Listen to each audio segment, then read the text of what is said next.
guys, welcome back. If you're new here, my name is Becca and today I would like to show you a few spooky books that I have on my TBR that I would like to get to some point soon.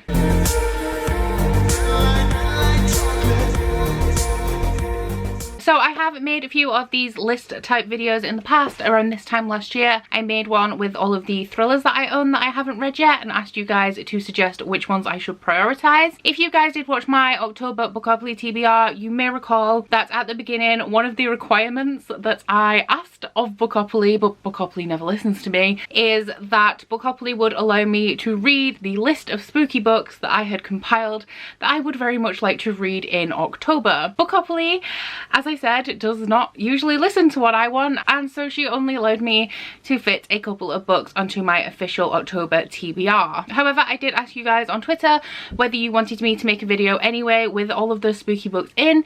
You guys said yes, so here I am. This isn't a recommendations video because I only recommend books to you guys that I have actually read, so that you have it on good authority that at least I think that they're good books. But there are quite a few readathons going on in October, so I thought that if you guys were stuck for ideas of books to use to fill certain prompts, this video may be able to help you find your next spooky read. So before we get started, I would just quickly like to mention that this video does contain a paid promotion from the wonderful Skillshare. Skillshare have reached out to me and asked if they could sponsor a couple of my videos, and I was thrilled because I have actually already been using Skillshare. If you are unaware, Skillshare is an online learning platform with over 25,000 classes that span a wide range of topics, designed to help people who would like to either learn a new skill or brush up on any skills that they may already have. Now, the topics that Skillshare covers really do span a wide range. We have photography, marketing, animation, video editing, design. I have already been using Skillshare for a couple of months and I have been dipping in and out of quite a range of classes because, as you guys are probably aware, there is a rumour going around at the minute that I may possibly be a cyborg, because essentially I'm a workaholic and I have a lot of things going on all the time. I'm interested in a lot of things. Because of this, some of the classes that I have been looking into on Skillshare are in fact productivity classes, which kind of teach you how to get the most out of your day and also how to avoid distractions from things like Twitter and television when you're actually just trying to get something done. Now, Skillshare is a paid subscription service, but it is extremely affordable. You can either have a monthly or an annual subscription,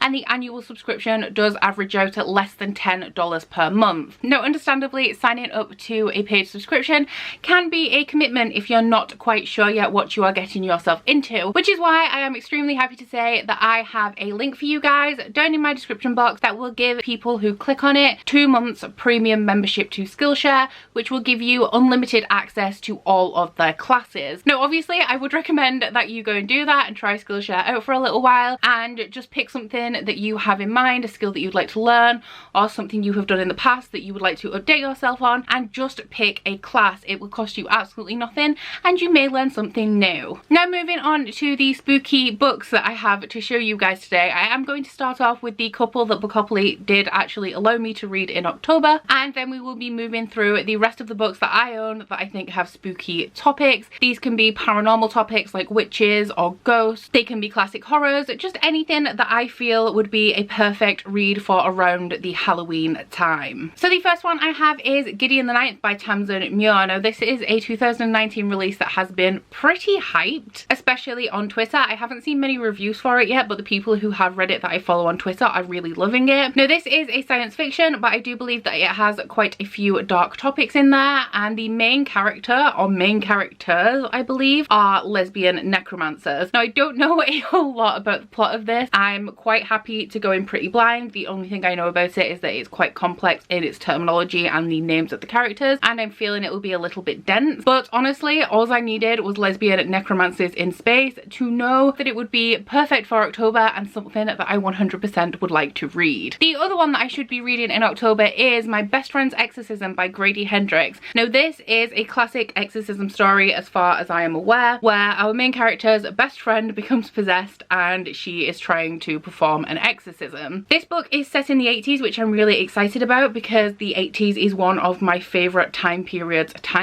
It was only, what, 40 years ago? It's one of my favourite, I I can call it a time period because the things about the 80s are quite distinctive. So it is my favourite time setting to read books from because, as I said, I do absolutely adore the 80s. I think that the chapter titles in this book are all 80s songs and I love 80s music. And from what I know about Grady Hendrix, he is a horror author and a lot of people really do love his books. And I also believe that he is quite funny. Now, I don't read a whole ton of horror. I really want to read more because I do like spooky stories and horror, whether it be like movies, television or books. But comedic horror is not always my favourite, so I'm very excited to read this and I do think I'm going to love it. Just hopefully the comedy is the type of comedy that I like. Moving on from books that I definitely hope to read in October, I will go with another book by Grady Hendrix, and that will be Horror Store by Grady Hendrix. I just said that. This was kindly gifted to me by Bev, so thank you so much, Bev, for that. And once again, it is by Grady Hendrix, so I believe that it is quite spooky and also funny. And this one centers around a haunted furniture store that is, I think, supposed to be IKEA, but it is called Orsk. And the interesting thing about this book is that it is formatted like a IKEA catalogue. It even has like an order form inside, and the beginning of each chapter is a diagram of a piece of furniture. Now, I first heard about this on Natasha's channel from My Reading is Odd, and when I heard about it I thought it may be quite gimmicky, but all of the reviews that I've heard for this have been really good, which has really piqued my interest, and I'm so thankful to Bev for gifting this to me because it is one that I have wanted for quite some time, and I'm hoping if I like My Best Friend's Exorcism that I can get to this one pretty soon. We then have a good old-fashioned horror staple, and that is Interview with a Vampire by Anne Rice. I haven't read anything by Anne Rice, but I really like the movie Interview with a Vampire. Anne Rice is a very well-known author. I'm not sure when she started writing, but this book was published in the 70s, so I would like to read a couple of books from her. And because I already know that I love this movie, I feel like Interview with a Vampire would be a great place to start. Now, all I know about this book is what I know from the movie, and in the movie we follow a vampire who is telling his life story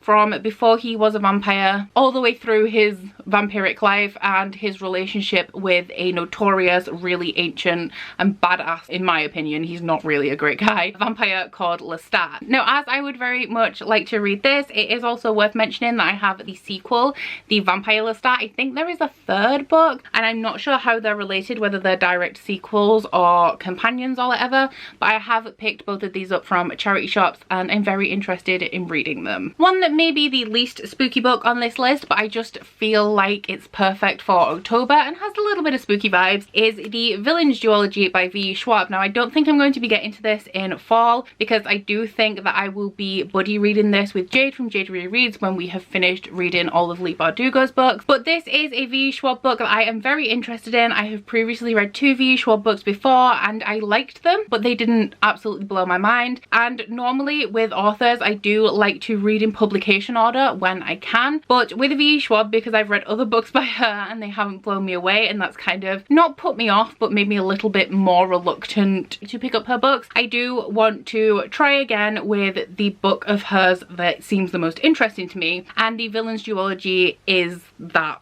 book. So from what I know of the plot of this, we follow Victor and Eli, who are college roommates, and they are working on a project to find out how people get supernatural powers. Now, I think in this world people with supernatural powers are called extraordinaries, and eventually they do find out that the way to gain these powers is to have near-death experiences, and so they do start the process of dying and killing each other and bringing themselves back to life so that they can gain more and more powers. I think that this story starts after they've been in college and it's a few years in the future and they are now enemies. That is all I know about this. I feel like it belongs in a spooky video because it gives me a little bit of Frankenstein vibes, just with the dying and being brought back to life. But this is a supervillain story more than a superhero story, and books that contain morally grey or evil characters I think are always great to read around this time of year. Next, I have a couple of mangas, the first one being Resident Evil The Mahawa Desire. Now, I picked this up before I had ever read a manga and I was a little bit cautious about getting into manga, so I decided to pick something up from a franchise that I already know about, so that if I was struggling with the format at all, the storyline would be a little bit familiar to me. So Resident Evil is obviously based on the Resident Evil games, which are a series of video games that started on PlayStation 1, I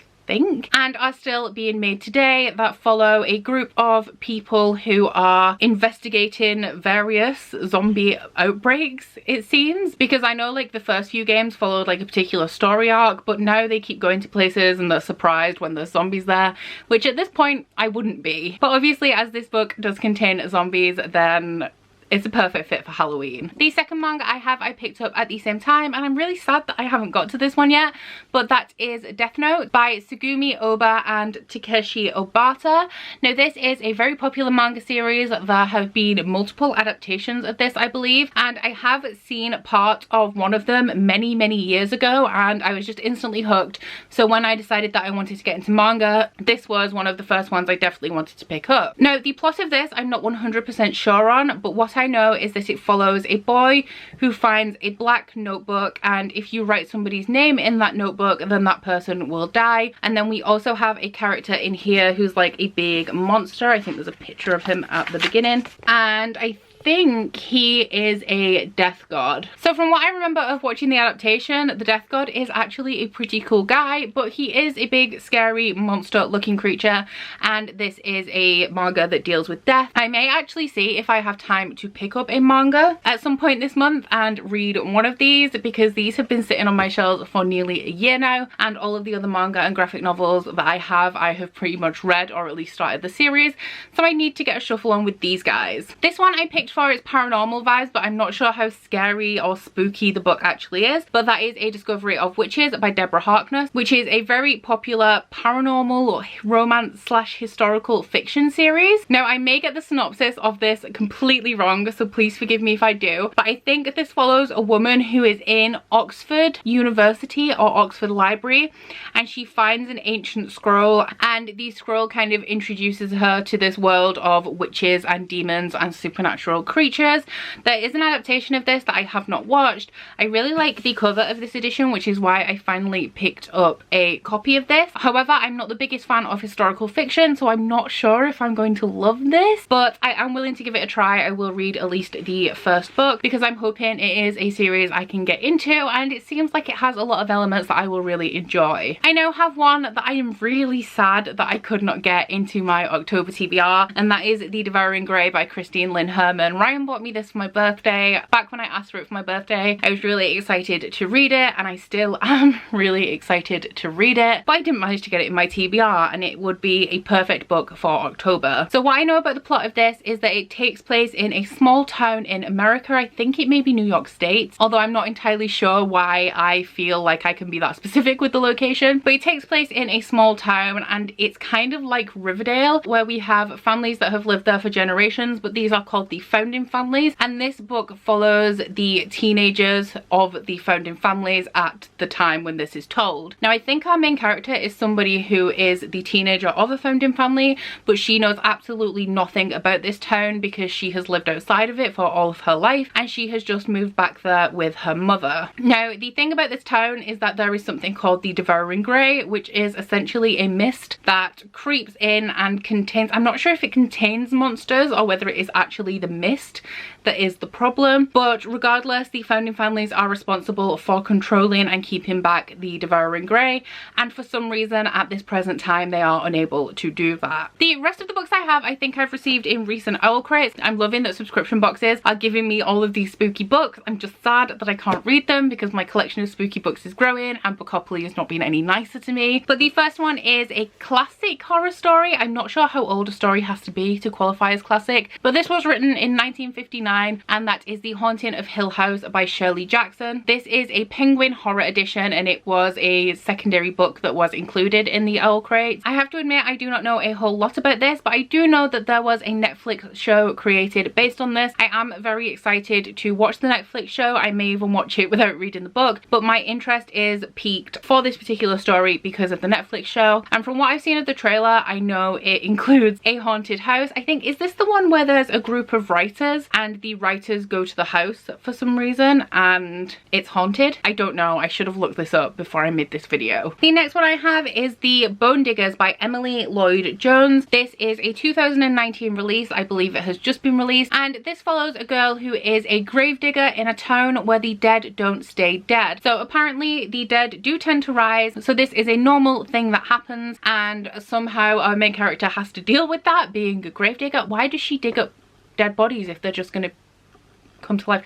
I don't understand. I would have to read it to find out. But one day somebody new does come to the town and the bone houses start to attack with a lot more ferocity, and then I'm assuming the characters are trying to figure out why that is. Obviously reanimated dead makes me want to read it in the spooky season, although I will admit, like, reanimated dead that aren't zombies are not like a particular interest of mine. I did receive this in an Owlcrate, so I will read it at some point. And then the final one that I have for you guys today is another Owlcrate book, and one that has been extremely hyped on Twitter again, and that is House of Salt and Sorrows by Erin A. Craig. Now this is a particular favourite of a booktuber called Heather from Aphrodite Reads. She just screams about it on Twitter all the time. Cody has recently read it and said that it is actually quite spooky. I'm not sure why it's spooky, but I have it on good authority that this is a lot spookier than I expected it to be. So in this we follow a girl who lives in a manor by the sea with her 11 sisters and her father, and I think she has a stepmother. Now at the start of this book I don't think she has 11 sisters anymore, because I believe at least 4 of them have died mysteriously. I think her mother also died mysteriously, and while our main character is having some disturbing visions, she starts to think that the deaths of her sisters were not actually as accidental as they appeared, and on top of that the remainder of her sisters are sneaking out every night to attend mysterious balls that our main character also wants to go to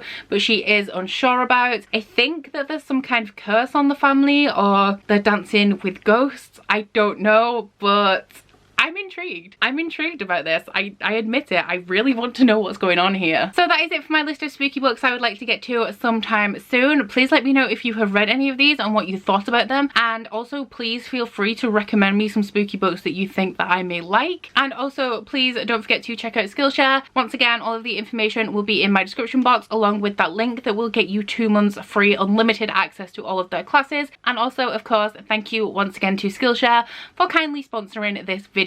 But that is it from me today, guys. Please don't forget to like this video if you liked it, and subscribe if you want to. If you head into my description box you will find a link to all of the Skillshare goodness, as well as a link to my Goodreads, Instagram and Twitter if you'd like to follow me on any of those, as well as a link to my Bookish body butter and candle website, the Instagram for that, and 10% off discount code. That's it from me today, guys. Bye! Oh, you bite your friend like chocolate. You say you'll go where nobody knows, with guns hidden under our petticoats.